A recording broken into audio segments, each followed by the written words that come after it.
Many of us complain about not having a good house. Sometimes, we're looking for another house. It's never big enough. It's never spacious enough. And so on. Many of us complain about wealth and money. We don't have enough. So there is a sunnah dua of the Prophet sallallahu alaihi wasallam, which is narrated in Sunan al-Tirmidhi as well as Musnad al-Imam Ahmad.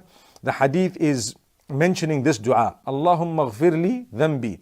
O Allah, forgive my sin. Wa wasi'li fi dari. And grant me a spaciousness in my home. That means grant me contentment, make my home such that I am happy in it, the house and the home, both of them, which means the living as well as those I live with and the conditions I'm living in. Make me content, make me happy, make it broad enough, make it spacious enough so that I'm not looking for something else when I'm in my home. It's sufficient for me. وَبَارِكْ لِي فِي رِزْقِي, and grant me blessings in my wealth.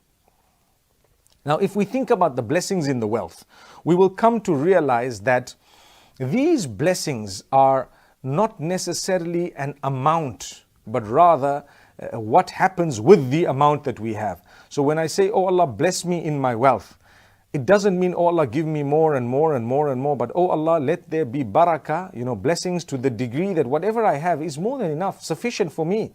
And I still have excess. It's amazing. It's amazing because a person who has $1,000 a week, for example, which is quite a good salary, a person who has $1,000 a week in a first world country, right? If their expenses are such that they cannot make ends meet and that's not enough for them, then they become people who might have a big figure, but they're never content and there is no blessing in it. In a short space of time, it's over, it's finished. But a person who might have less in figures, but yet when they buy, they find that mashallah, they have change, they have a lot of money that is still remaining with them, they're happy, they're smiling. That is called barakah. That is the blessing of Allah subhanahu wa ta'ala.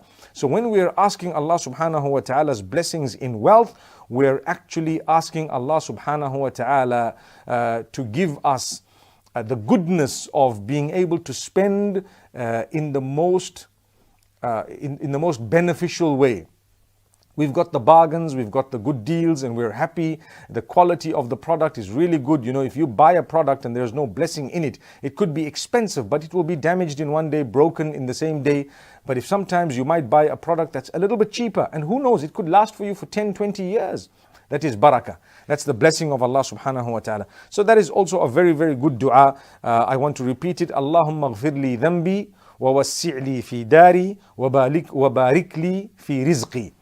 May Allah subhanahu wa ta'ala grant us the barakah and the blessings of this, and may Allah subhanahu wa ta'ala really open our doors.